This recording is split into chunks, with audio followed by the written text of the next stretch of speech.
Ok, mando para ti. Bom, então, gente, boa noite. A conversa que a gente vai ter hoje, eu conversei com a Fernanda para a gente ter um overview de como se faz o registro de uma marca no NPI, certo?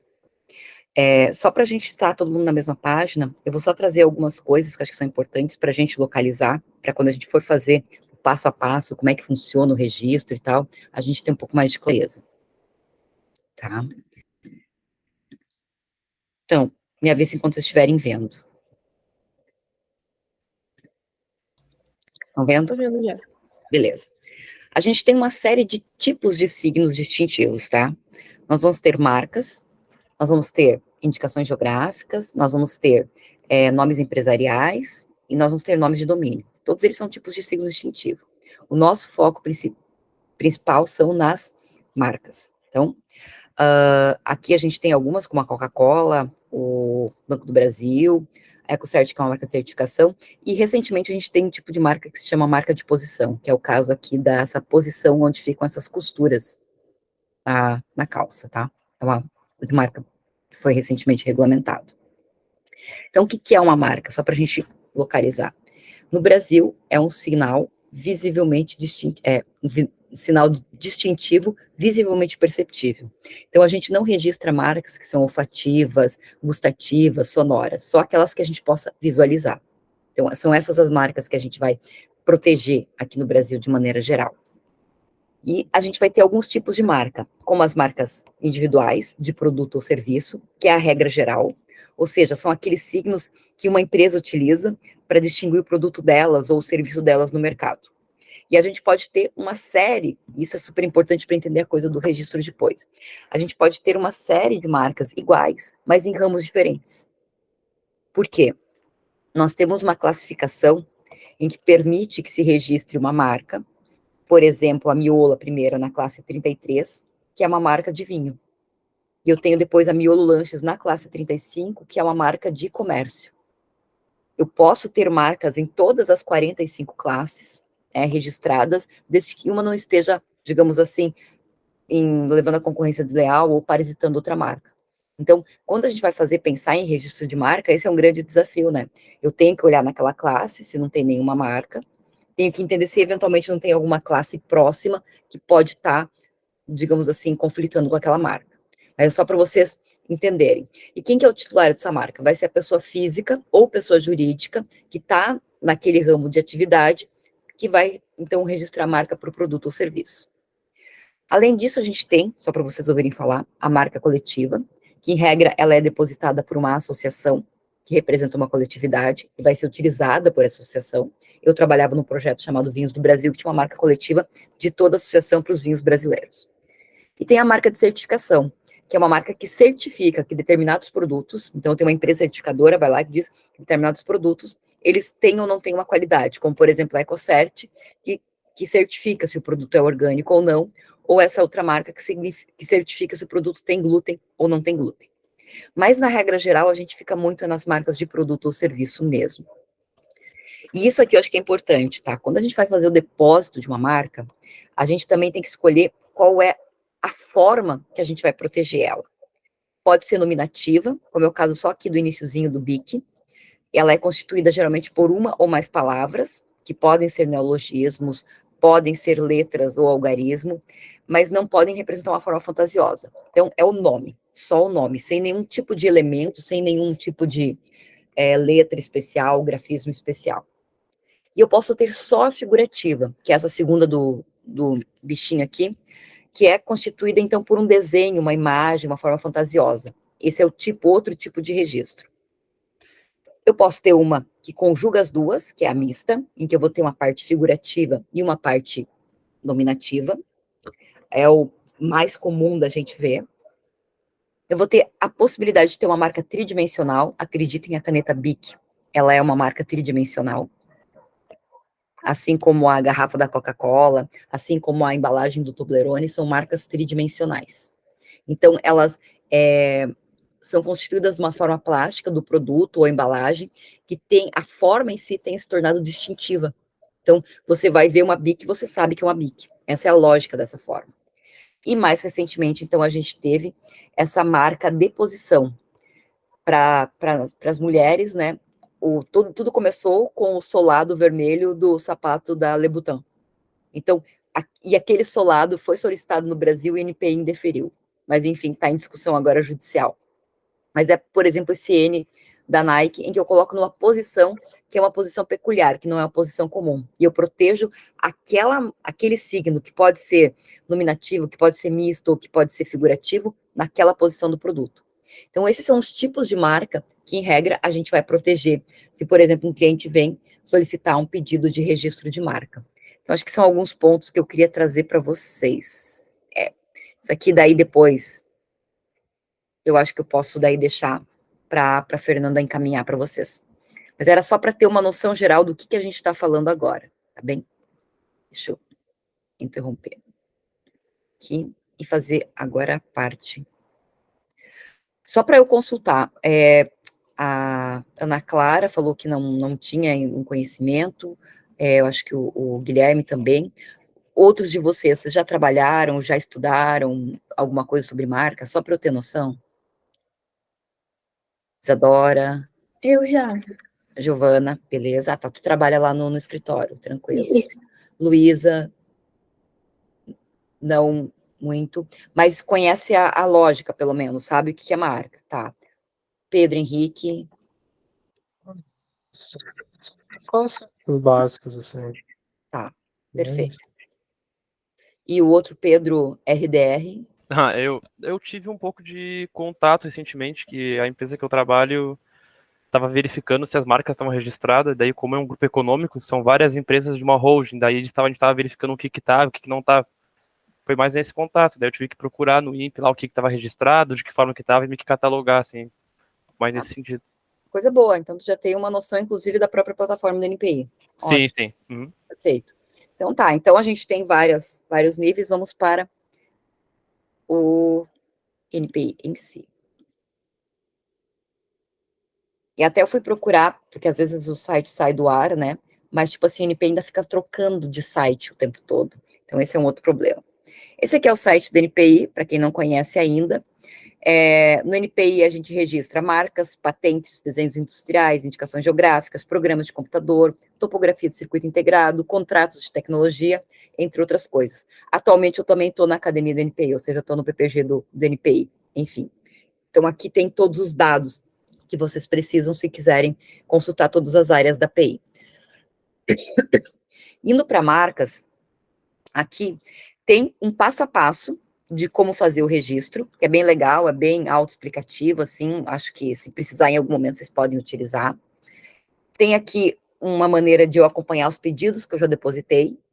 Tem aqui a base de dados, que é onde a gente vai entrar primeiro para fazer buscas de processos, para ver o que tem, o que não tem registrado.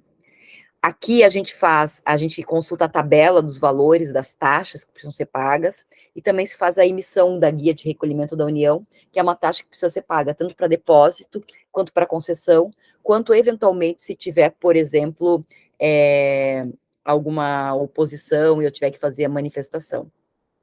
Deixa eu olhar para vocês enquanto eu olho para a tela, fica melhor.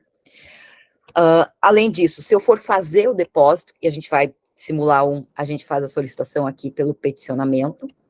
Aqui tem a parte da segunda instância. Para vocês que quiserem olhar mais coisas, tem as perguntas frequentes, o pedido do protocolo de Madrid, que é o pedido daquele registro internacional.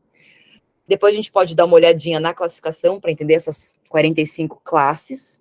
E aqui tem outras coisas, né? Inclusive a questão da legislação. Então, vamos dar uma entrada aqui na parte de busca. Em regra, vocês podem entrar fazendo login e senha, o meu já está gravado, ou vocês podem ir no continuar sem fazer login e senha. Então, aqui eu tenho todas as opções para pesquisar, eu vou pesquisar em marca. Dentro da pesquisa de marca, eu posso pesquisar com essa pesquisa básica, que é onde eu tenho o número do processo. Então, por exemplo, deixa eu achar uma aqui mais recente que eu tenha, eu deixei. Não é você. Só um pouquinho.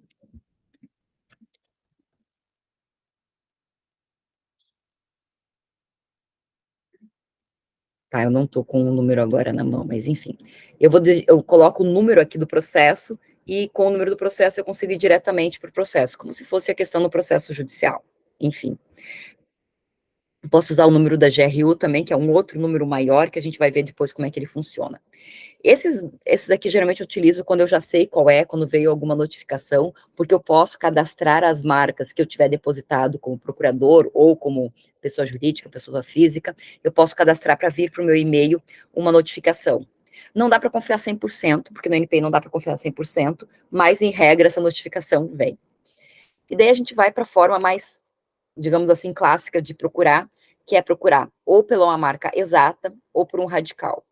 Vocês têm alguma marca que vocês gostariam de saber se está protegida ou não?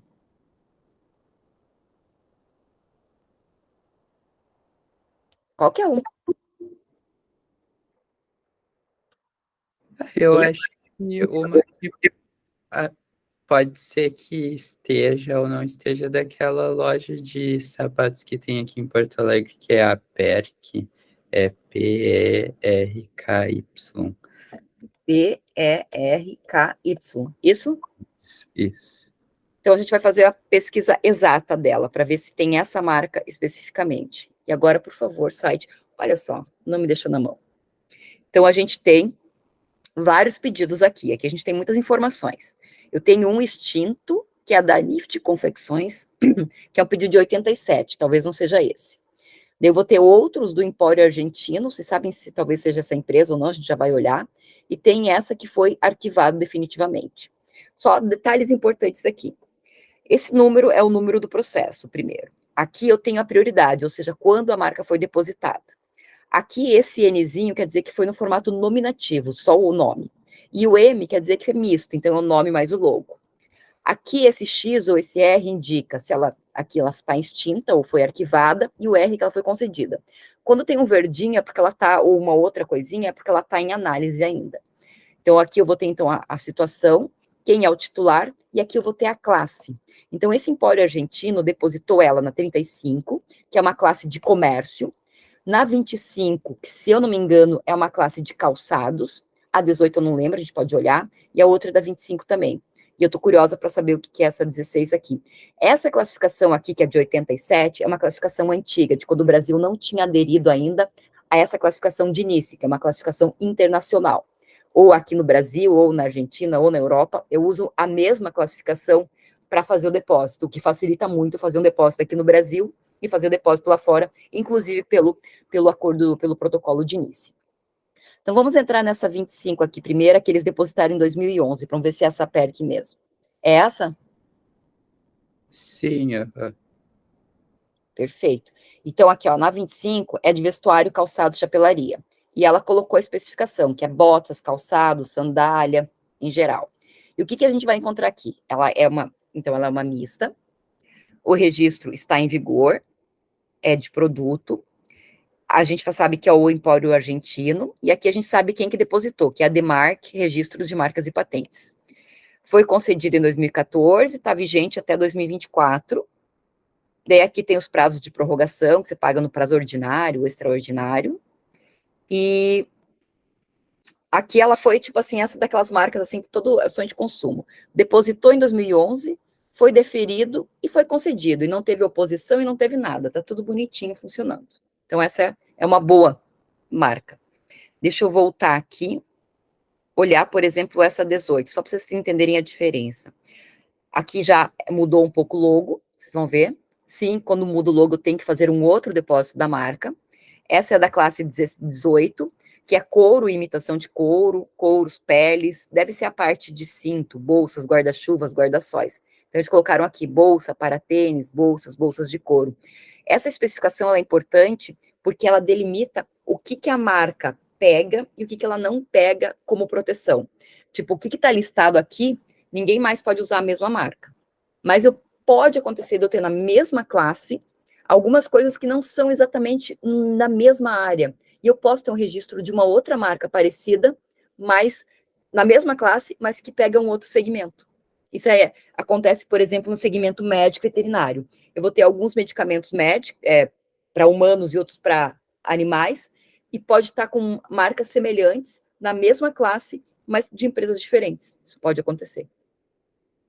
Então, aqui, só para vocês saberem, essa aqui é a classificação de Viena, é uma outra em que eu descrevo a parte figurativa da marca.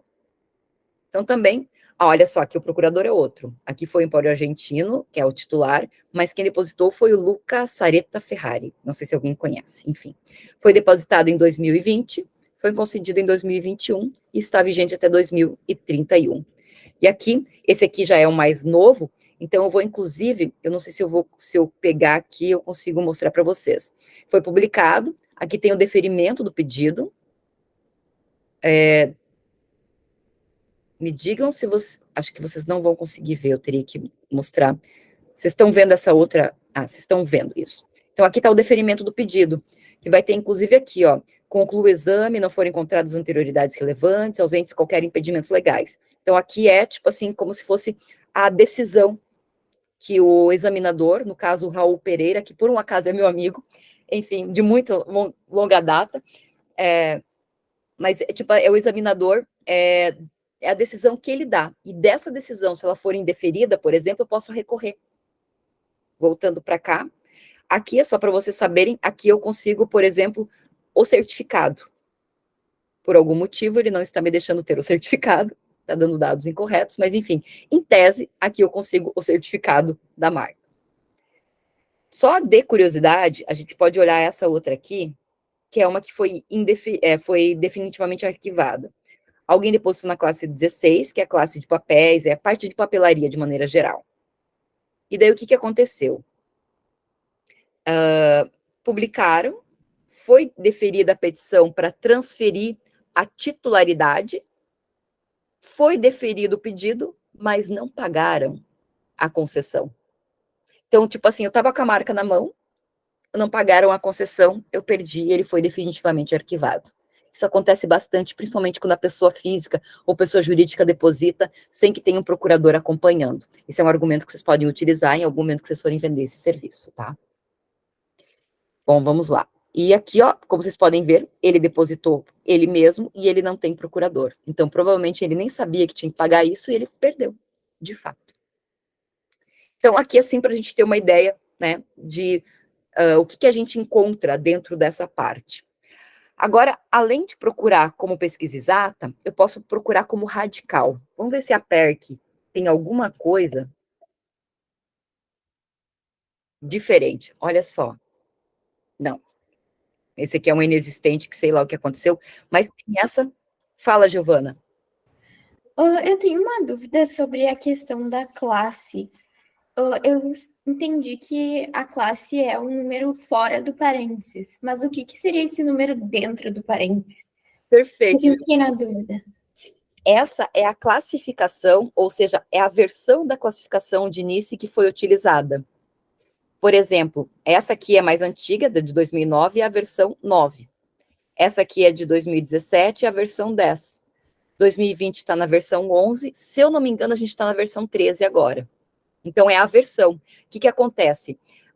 A cada versão há uma atualização do que fica dentro de cada classe, por exemplo, tem coisas que não se usam mais, não existem mais os produtos. Então, eu tiro da classe, mas tem coisas novas e eu coloco dentro. A classificação de Nice, ela é um acordo internacional, do qual o Brasil não participa, mas ele usa. E, assim, anualmente, tipo, tem reuniões e eles discutem o que vai incluir, o que vai excluir dentro dessas classes internacionalmente. Então, essa é a versão. Ajudou?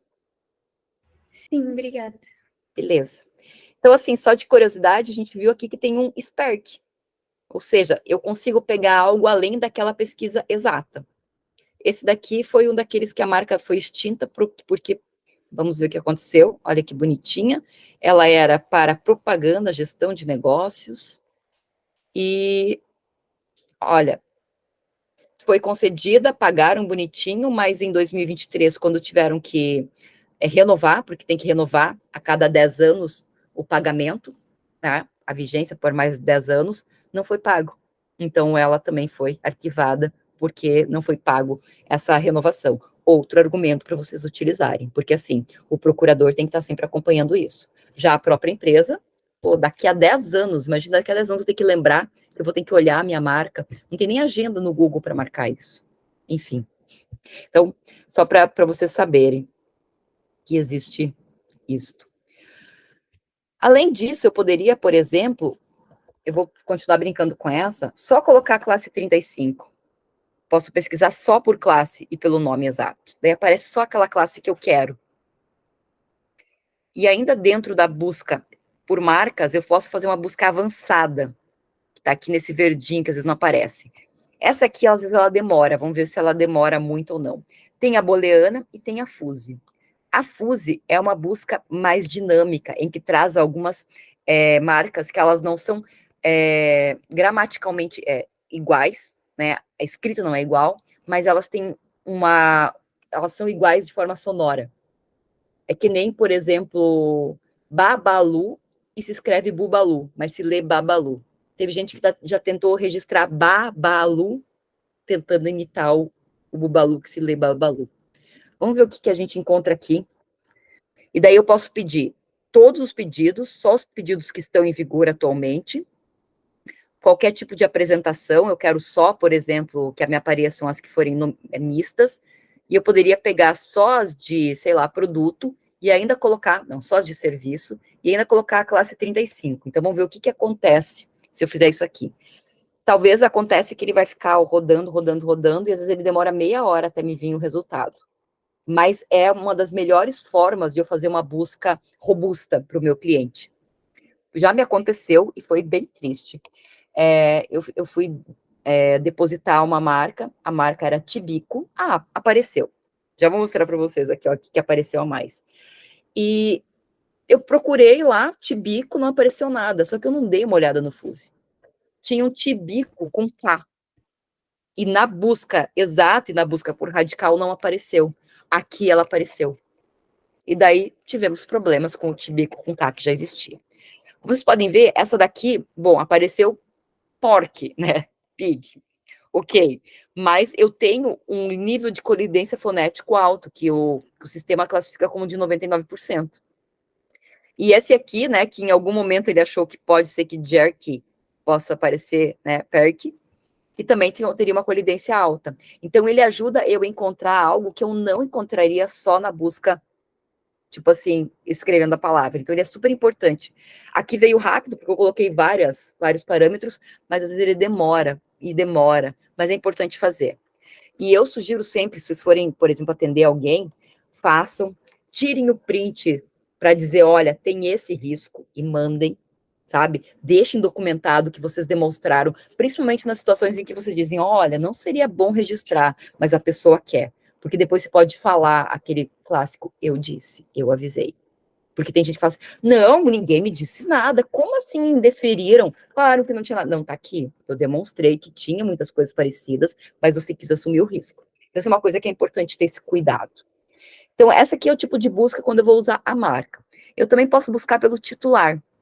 Deixa eu pegar aqui um titular que eu tenho disponível. Vou pegar esse aqui. E no titular, eu vou pesquisar ou pelo CPF ou pelo nome. CPF ou CNPJ, se for empresa. Geralmente, pelo CPF ou CNPJ, é mais rápido. Então, peguei aqui uma pessoa, não importa, e aqui me vem todas as marcas que essa empresa ou essa pessoa tem. Então, se vocês, por exemplo, pegarem, né, o Pedro que falou que foi fazer um levantamento, né, das marcas, se você tem o CNPJ da empresa, você consegue levantar todas as marcas que a empresa tem. Isso é interessante para fazer algum levantamento, alguma coisa. Ou da própria empresa está entrando, quer saber como é que estão as coisas, e daí você pode pesquisar, então, pelo CPF, pelo CNPJ, ou algumas situações pelo nome. Só para mostrar para vocês o que é uma marca figurativa depositada. Essa aqui é uma marca figurativa, tá? É uma japonesinha. Não sei se deveriam ter concedido ou não, mas concederam. Tá? Então, sem nenhuma escrita. E aqui ainda, voltando para a busca, além da pesquisa básica da marca do titular, eu poderia pesquisar por código de figura, se eu quiser verificar se tem alguma figura que colide. Aqui eu posso olhar os meus pedidos, por exemplo. Deixa eu ver se ele vai abrir. Esses aqui são alguns pedidos que eu tenho depositado, que tem alguns aí que fazem muitos anos. Então, são todas maneiras de vocês olharem. Tudo ok com busca? Tudo certo? Dúvidas? Querem simular mais alguma coisa? Ficaram curiosos com alguma coisa? Me contem. Eu achei muito legal, super divertido. Ah, é. Tu quer pesquisar algum outro? Só de curiosidade? Eu acho que eu vou deixar para os colegas aí, já que eu já sugeri um. Querem pesquisar mais alguma coisa só para a gente ver como é que é?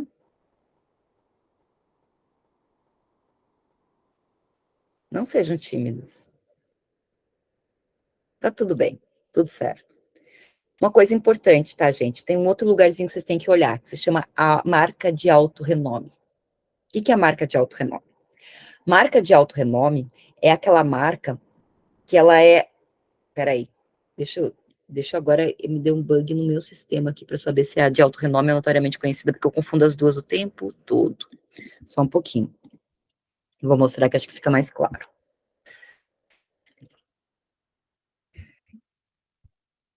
É a marca de alto renome mesmo, mas vou mostrar aqui que já está com a seleção feita, que fica mais simples. Só um pouquinho. Essa daqui. A marca de alto renome é uma marca que ela é conhecida em todo o mercado de consumo em geral. Vocês provavelmente falariam, por exemplo, de Coca-Cola. Existe um link, esse aqui é de 2022, então ele vai estar atualizado, com a lista de todas as marcas de alto renome, porque essas marcas são protegidas em todos os ramos de atividade. Então, você não pode, por exemplo, depositar a marca Barbie para pneus, porque ela é uma marca de alto renome, então ela está protegida em todas as classes. Mas tem gente que tenta, tá? Então, é importante consultar isso antes. Além dessa situação da marca de alto renome, dessa lista, eu também tenho uma marca notoriamente conhecida, que é uma marca que ela ainda não foi depositada no Brasil, que é o caso na época da Harrods. E alguém vai e deposita aqui. Ela, se é uma marca que é muito conhecida no ramo da atividade, ela pode apresentar uma oposição a essa marca que está sendo depositada no Brasil e depois depositar a marca dela. E essa Harrods conseguiu efetivamente nesse recurso barrar uma marca que estava tentando depositar Harrods aqui no Brasil, que não era da titularidade dela. Então, essa aqui é uma exceção que a gente chama o princípio da territorialidade, porque as marcas, elas só são protegidas no país aonde eu registrei a marca, né? Mas eu tenho essa exceção, que é esse caso dela ser muito conhecida no ramo de atividade. Já as marcas de alto renome, elas são uma exceção ao princípio da especialidade, que seria ser protegida só naquela classe específica. Ela é protegida em todas as classes. Então, só para lembrar disso aqui. Deixa eu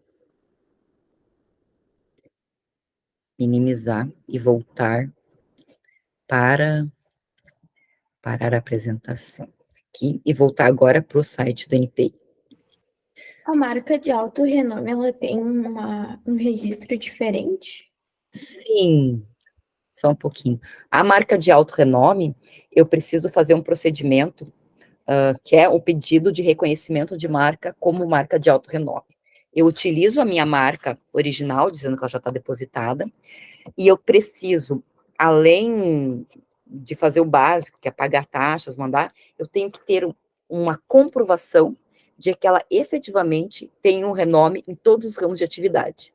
E, em regra, isso é feito por uma pesquisa, por algum instituto que faz pesquisa junto ao consumidor, e essa pesquisa demonstra o quanto que ela é reconhecida e em quais ramos que ela é reconhecida. Além disso, tipo, a taxa é bem cara, se não me engano, são 30 mil, 20 mil, uma coisa assim.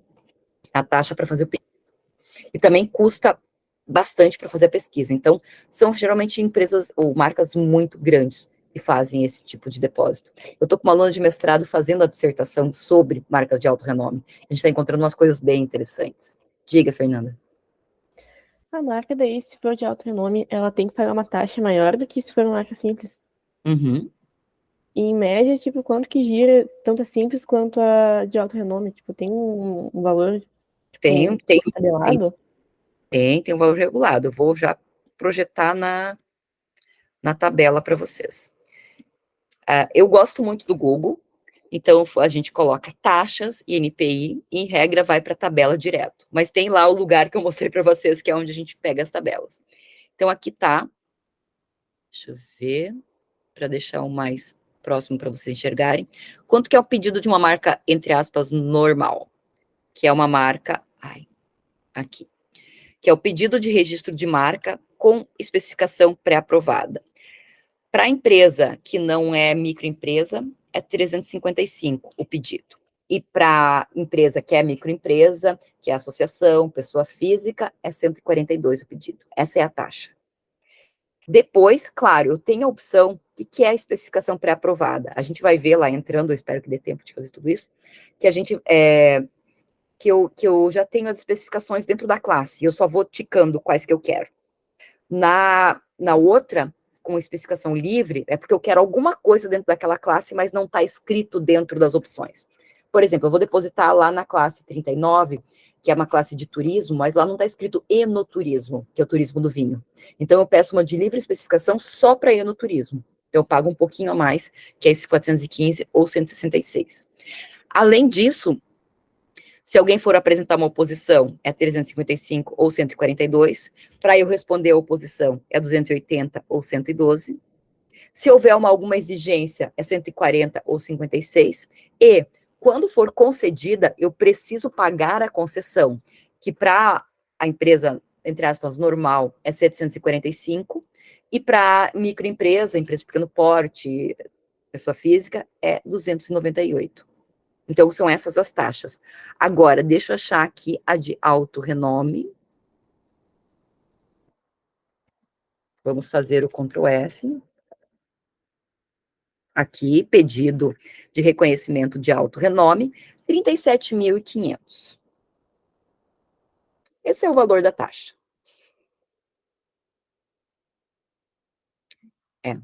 Isso. E daí, recurso, 2.000, etc. Então, é essa pequena diferença, Fer. Ok? E daí, essa tabela a gente usa bastante, mas ela está no próprio sistema. Então, agora eu acho que seria legal a gente fazer o passo a passo. Deixa eu ir apagando abas aqui. Eu tenho muita preguiça.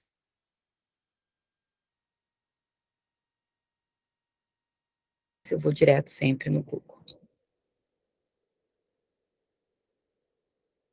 Quando a gente vai fazer o passo a passo, então, a primeira coisa que a gente vai fazer, a gente vai ter que emitir uma guia de recolhimento da União para poder entrar no peticionamento.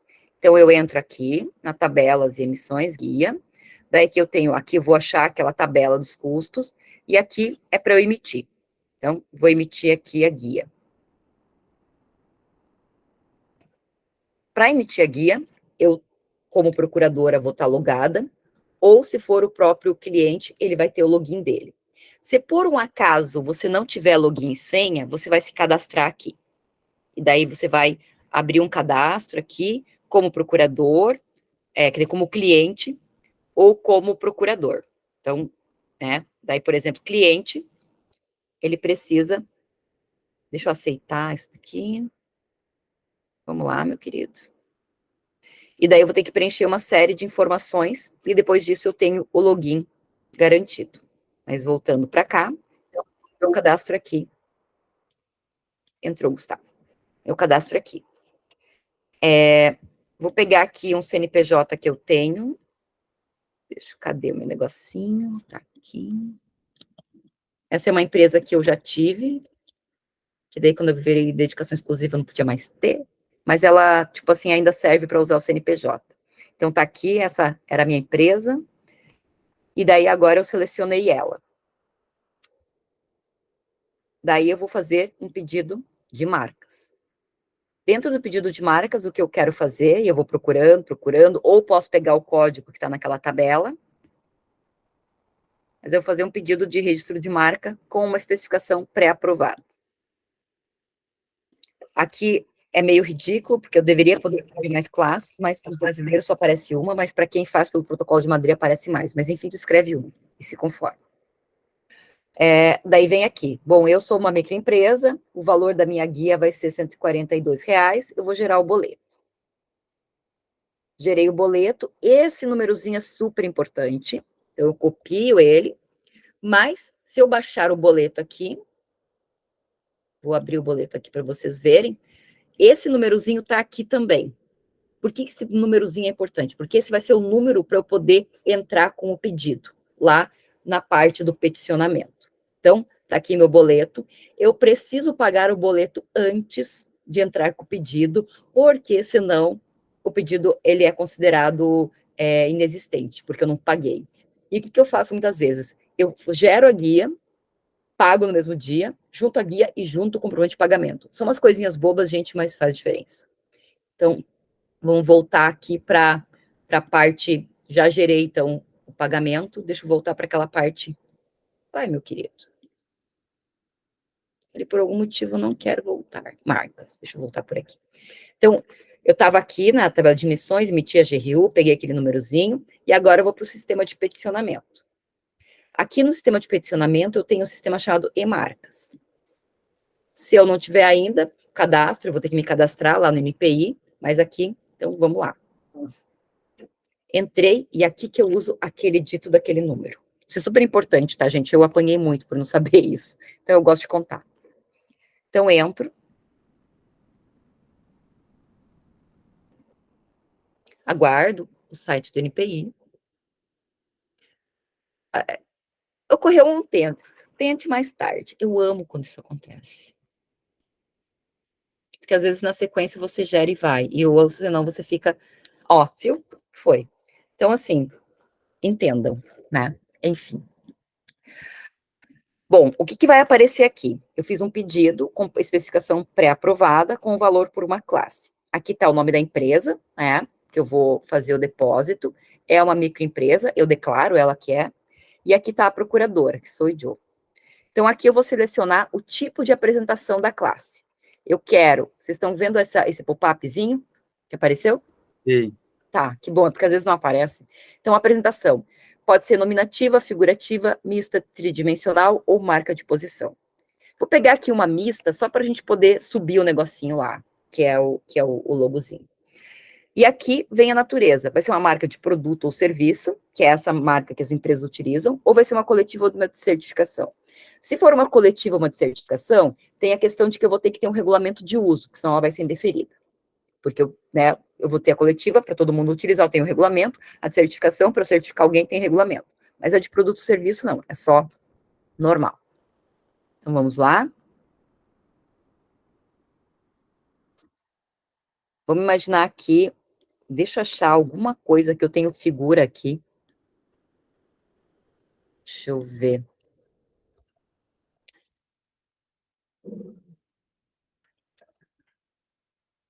Não, não tenho disso. Ai, eu adoro. Desculpa, são meus cachorros se pegando. Deixa eu achar aqui uma marca. Eu achei uma marca aqui, que tem JPEG. Tá. A marca se chama Divide Tudo, tá? É uma marca específica de uma pessoa. Essa marca divide tudo. Essa aqui é o elemento nominativo. Não tem elementos estrangeiros. E tem uma imagem que eu preciso adicionar, que vai ser a parte mista. Então, deixa eu achar aqui.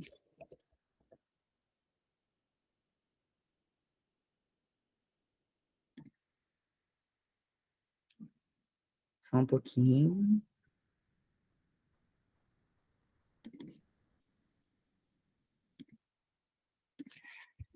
Então, eu adicionei, tem que ser em JPG.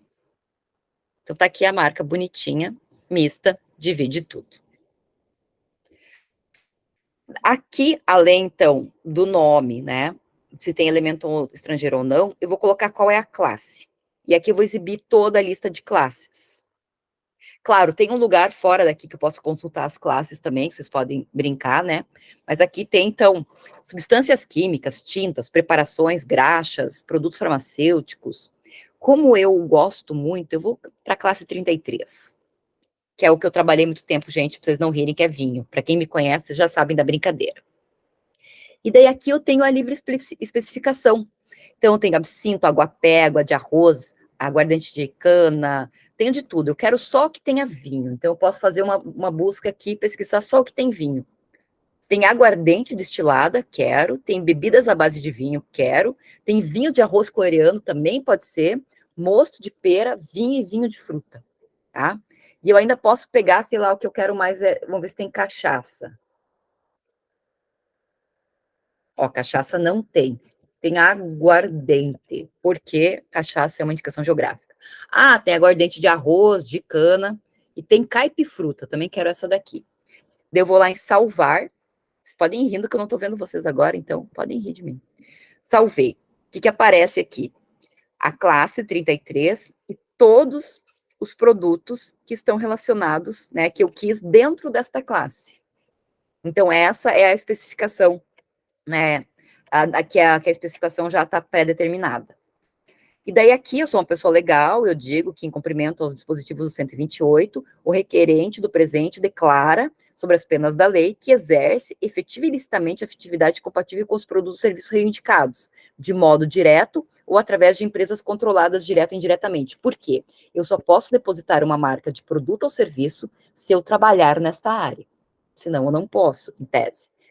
E o que acontece algumas vezes? Acontece que eu deposito, ninguém vê nada, ou acontece às vezes que cai num examinador chato, e ele fala assim, não, eu quero que você comprove que você trabalha na área, principalmente pessoa física.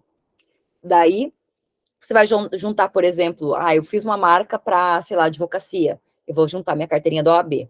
Eu fiz uma marca relacionada à fisioterapia, vou juntar minha carteirinha lá do Conselho de Fisioterapia. Ou pessoa jurídica, eu tenho lá no objeto social da minha empresa. Mas nessa não tá, mas é minha controlada que tem, então eu vou indicar o objeto social da empresa controlada que trabalha com essa marca. Aqui, se por um acaso, esse pedido é de uma marca estrangeira e eu quero a prioridade unionista, aquela possibilidade de, eu depositei, por exemplo, na França, eu tenho 1 ano para depositar no Brasil sem perder a prioridade da marca. Então, não é o caso, não vou clicar.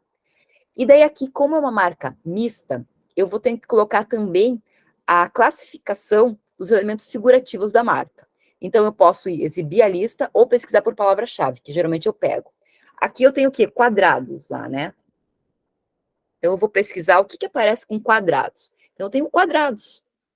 Então, eu vou colocar aqui quadrados. E eu também tenho, deixa eu olhar mais uma coisa aqui, além desses quadrados, eu tenho um retângulo e eu tenho uma grafia especial. Então, eu posso colocar aqui retângulo.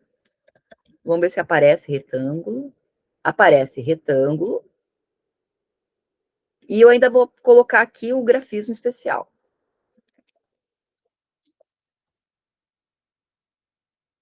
Então, letras apresentando algum outro grafismo especial. Então, aqui eu descrevi, gente, estou falando tudo super sabe rápido, mas descrevi essa imagem aqui. Bom, depois disso, eu vou escolher aqui um anexo, eu vou anexar a procuração, vou adicionar aqui, vamos fazer de conta, tá? Que eu, sei lá, juntei a procuração. Tá aqui, foi juntada, por algum motivo. Tem que ser PDF. Aqui tá o PDF. Então, juntei a procuração. E aqui eu posso juntar outros documentos. Nesse caso aqui, por exemplo, o que eu vou juntar? Se for uma pessoa jurídica, eu vou juntar o contrato social, e daí eu vou ali procurar. Vou juntar o documento do representante legal, vou juntar também a guia de recolhimento e o comprovante de pagamento. E às vezes eu posso ter, por exemplo, se é uma marca que é muito parecida com outra, eu consegui um acordo de convivência, vou juntar o acordo de convivência, junto tudo aqui. E declaro sobre as penas da lei que todas as informações prestadas nesse formulário são verdadeiras. Eu avanço, eu não vou protocolar, gente, porque senão vai ficar uma coisa muito engraçada, né? Vai sair. Mas aí aqui aparece um resuminho de todo o meu pedido, para ver se eu coloquei tudo e se estão todos, né, os documentos que eu coloquei aqui. E daí eu vou colocar em terminar outra hora, para terminar outra hora. Esse é o passo a passo do pedido de registro. Depois disso, deixa eu voltar para essa daqui. O que eu vou fazer? Eu vou procurar lá se esta marca, como é que ela tá. Essa dividir tudo especificamente, ela existe, ela foi depositada aqui em 30 de maio, é uma amiga minha, e 30 de maio, 30 de junho, 30 de julho, passaram 60 dias da publicação, ninguém apresentou proposição, não preciso fazer manifestação, agora eu estou aguardando o exame de mérito. E quando sair o exame de mérito, vai sair publicado na revista do NPI, e também, normalmente, vem um push para mim, para eu dar uma olhadinha, e daí eu vou gerar a guia, que é a guia de, por exemplo, concessão da marca. Isso assim, ó, muito rapidamente, é um passo a passo de como depositar uma marca no NPI. Eu queria trazer isso para vocês terem, tá gravado, então vocês podem, se em algum momento precisar, consultar esse passo a passo, se precisarem em algum momento também me consultar, já disse para a Fer, estou super à disposição, mas eu acho que é uma coisa legal vocês aprenderem a fazer isso, né? Algo que vocês podem fazer sem serem advogados, importante, tá?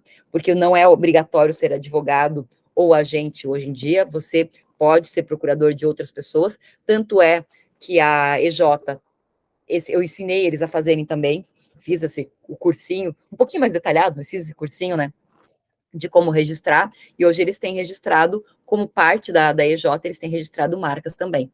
Então dá para fazer, inclusive, né, por lá. Então é alguma coisa que eu acho que é legal, tipo, e é prática, é fácil, é rápida, e a gente aprende fazendo, pesquisando, indo lá com a curiosidade, né, Guilherme, vamos lá, né, vamos colocar, ver se tem isso, tem aquilo, é assim que funciona mesmo. Às vezes a gente dá umas erradas, então é bom que a gente erre com a gente aprenda para depois não errar com os outros, né. Enfim. Vocês têm dúvidas, querem perguntar alguma coisa? Feira, foi rápido, mas assim, eu queria realmente dar um overview mesmo, para vocês terem ideia dessa ferramenta concreta. Eu queria perguntar se, além de evitar que uma pessoa use a marca que é minha, existe alguma outra finalidade para fazer o registro da marca? A principal é impedir terceiros de utilizarem a minha marca. Mas eu também posso, por exemplo, só que isso não é considerado, digamos, algo lícito, mas pode ser uma estratégia. Eu tenho algumas marcas que eu vejo como interessantes e eu faço uma reserva de mercado, eu vou lá, deposito elas para depois revender. E é daí que vem a questão de comprovar se eu trabalho na área ou não. Porque alguém que começa a depositar um monte de marca aleatoriamente em todas as classes, pode ser que em algum momento alguém peça para comprovar se trabalha naquela área ou não. Então, mas eu posso fazer isso. Eu posso depositar. Eu posso depositar, por exemplo, se eu sou o dono de uma franquia, eu não vou utilizar, quem vão ser utilizados são meus franqueados, mas eu tenho que depositar, para que meus franqueados possam utilizar e terceiros não utilizem. O principal objetivo é esse, mas eu posso ter outras estratégias também. Por que eu digo também que não são tão lícitas, Guilherme? Porque tem uma lógica que é, eu deposito a marca e eu preciso usar a marca. Se por acaso, nos 5 anos após eu ter utilizado, ou durante 5 anos eu não tiver utilizado uma marca, um terceiro pode questionar e pode pedir a caducidade da minha marca.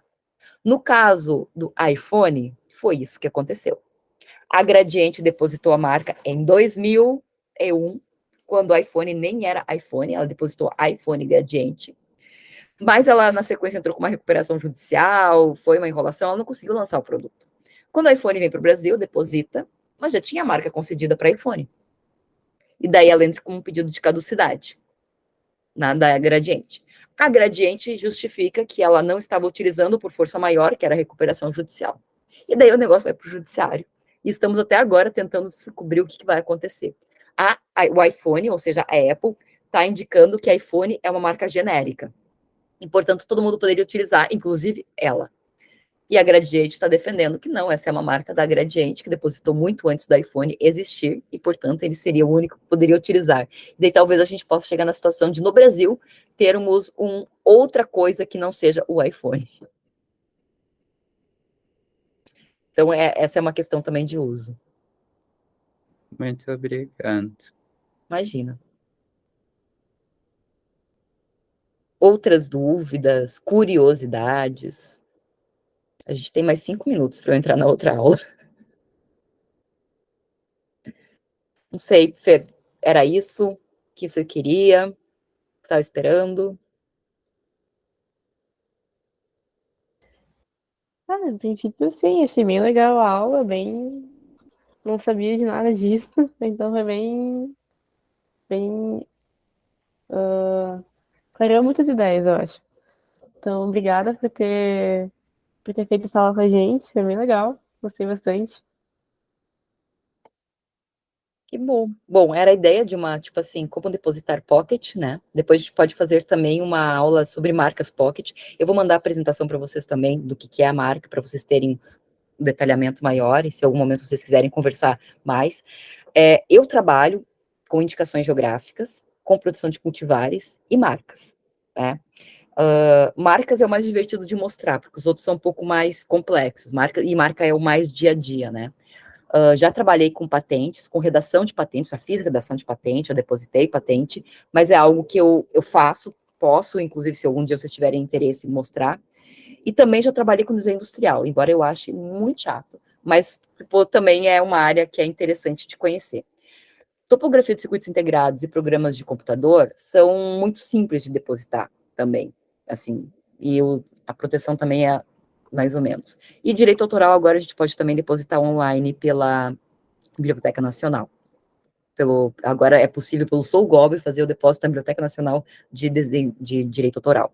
Então, se em algum momento, Fer, ou né, se tiverem, quiserem saber alguma coisa a mais, fico à disposição de vocês.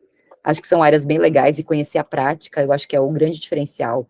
Teoria é bom, mas a gente só entende teoria quando a gente entende o perrengue do dia a dia. E o perrengue é bom para a gente poder, sabe, fazer, não deu certo, por que não deu certo? E essa é a parte administrativa, tem toda a parte judicial ainda, né, que é um outro, eu não atuo no judicial, conheço, né, mas eu não gosto de judicial, tanto que eu tenho, né, o grupo lá de negociação e mediação, que eu estimo muito, porque eu gosto de trabalhar antes, mas tem toda a parte judicial também, que pode ser estudada, trabalhada, e foi o André que trabalhou isso lá no curso, né. Enfim, acho que é isso. Não sei se mais alguém tem mais alguma dúvida. Se não, podem ter dúvidas em outros momentos, tá tudo certo. Certo? Então, assim que ficar pronta a gravação, eu mando para ti. Eu vou hospedar ela no YouTube, porque eu acho que eu não consigo mandar o arquivo, mas daí eu mando o link para vocês. Tá bem? Bom, obrigada, prof. Imagina. E conversamos, tá? Até dia 9, né? Isso, dia 9. Todo mundo lá, porque todo mundo é da organização, né? Vocês me apareçam. Inclusive, daqui a pouco eu vou postar enfim, no Instagram, né, divulgando o evento. Então, se todo mundo puder engajar, comentar, repostar também, seria bem legal. E dia 9, daí, tô lá com o Juliano.